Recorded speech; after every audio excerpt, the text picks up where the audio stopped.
Nyari seorang istri yang panjang sholat tahajudnya banyak. Nyari seorang istri yang panjang puasanya taklim banyak, puasanya banyak.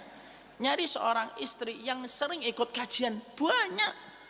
Tapi nyari seorang istri yang senantiasa menyenangkan suaminya karena Allah, bukan karena suami. Nah, itu yang susah. Istri minta maaf sama suami aja, aduh, tidak mudah kita dapatkan, Bu.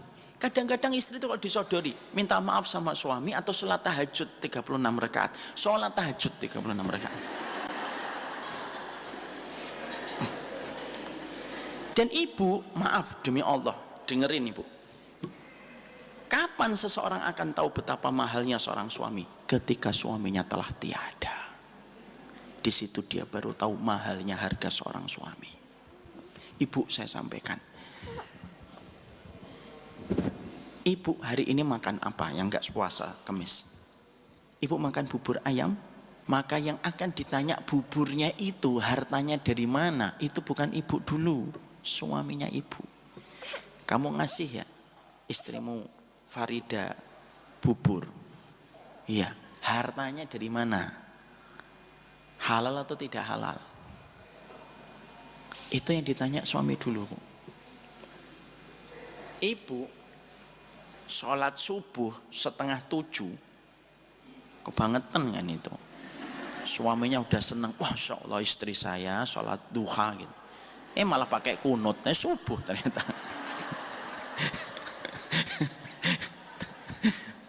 Ibu ketika telat sholat subuh sampai 5:30, yang ditanya bukan ibu dulu, yang ditanya suaminya. Hambaku, itu kan istrimu, itu tanggung jawabmu. Itu tanggal 10 Juli kok bisa dia sholat subuh 6:30, itu terus gimana? Perkaranya itu gimana?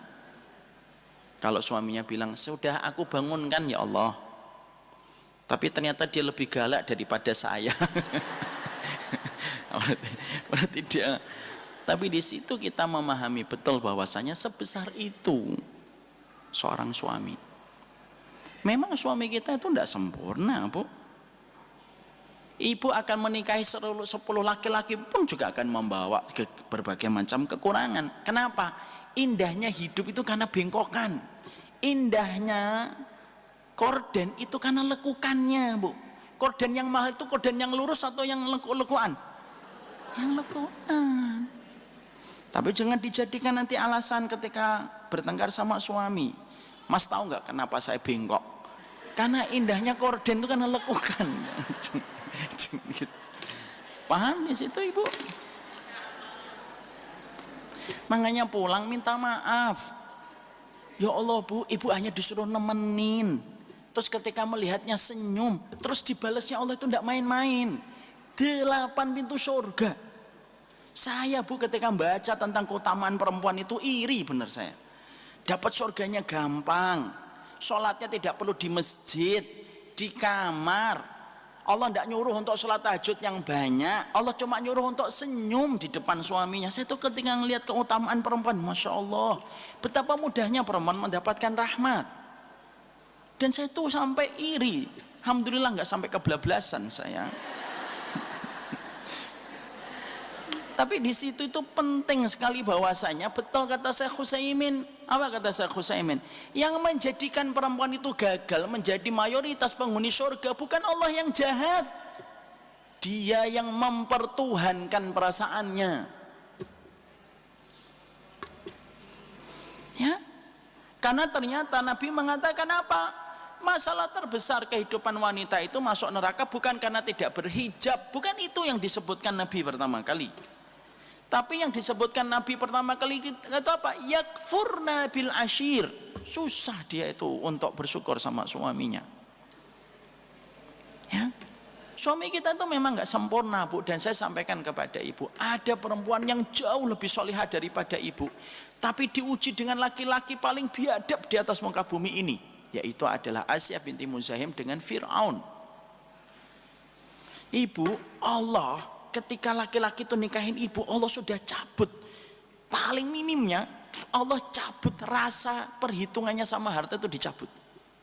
Maaf ya Bu, kalau saya diajak untuk makan terus saya disuruh traktir, sekali saya masih bisa tersenyum. Ustadz traktir, ayo. Mau kemana? Makan. 2 kali, Ustadz traktir, ayo. 2 kali Bu, masih senyum saya. 3 kali Bu. Paginya saya traktir, siang saya traktir, malamnya saya traktir lagi. Itu sudah terakhir itu senyuman itu. Itu last smile. Hari berikutnya Ustadz traktir lagi. Ya Allah ya Rob, ya jangan saya terus. Gantian dong. Tapi pernah enggak ibu, suaminya ibu mentraktir ibu setiap hari setelah nikahin ibu? Pernah enggak dia ngomong, saya pikir-pikir 13 tahun ya saya traktir kamu ya gitu.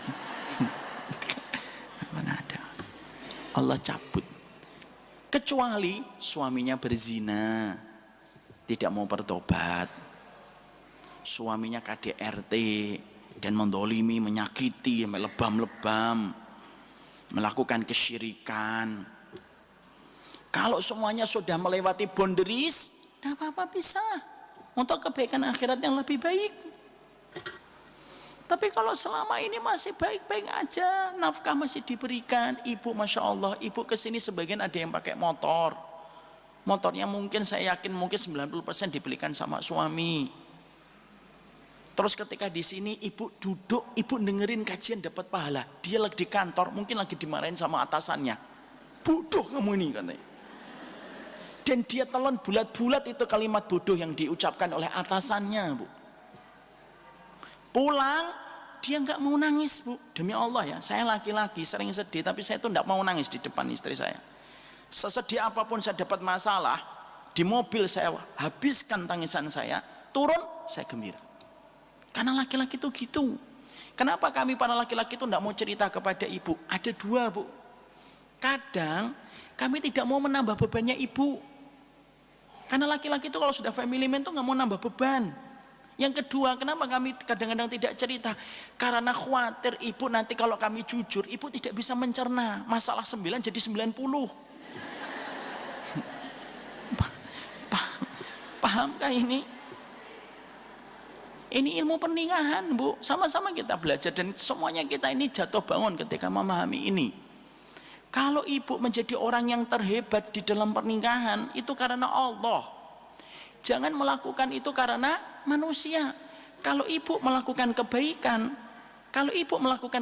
karena suami, ibu pasti kecewa. Itu kata Imam Malik, makana lillahi fahuwa yabqa, makana li ghairillahi fahuwa lam yabqa. Apapun yang dilakukan karena Allah itu dia awet, tidak pernah basi, tidak pernah expired. Tapi apapun yang dilakukan kepada selain Allah pasti dia akan hancur. Kita kalau lagi sebel sama pasangan kita, bismillah karena Allah. Karena kita pun kalau nikah dengan 1000 wanita pun juga sama. Semua pasti membawa kekurangan, Bu. Makanya ada kata-kata yang bagus sekali yang patut untuk menjadi perenungan. Ini kalau saya salah ngucapinnya, mohon maaf. If you don't accept my words, you don't deserve my best. Kalau kamu tidak siap dengan kekuranganku, kamu nggak pantas dapat kelebihanku. Ya kamu nikmati maduku, ya kamu nikmati parekku. Kamu nikmati gulaku, ya kamu nikmati pahitku. Itu sama, itu satu paket dalam kehidupan. Dan itu tidak bisa dipisahkan dalam kehidupan kita. Makanya akhirnya narasi yang dibangun di dalam Quran itu apa? Memaafkan. Saya pernah ceritakan nggak kisah Bu? Ada satu kisah terkenal, mungkin sudah saya sampaikan, saya nice reminder aja. Ada seorang wanita itu sebel dengan suaminya gara-gara suaminya itu selalu naruh anduk di atas kasur. Ya kan? Ingat kan? Tapi akhirnya wanita itu bisa berdamai dengan pikirannya itu kapan? Ketika dia tidak lagi melihat itu anduk, tapi yang dilihat apa? Sepotong permadani yang jatuh dari surga.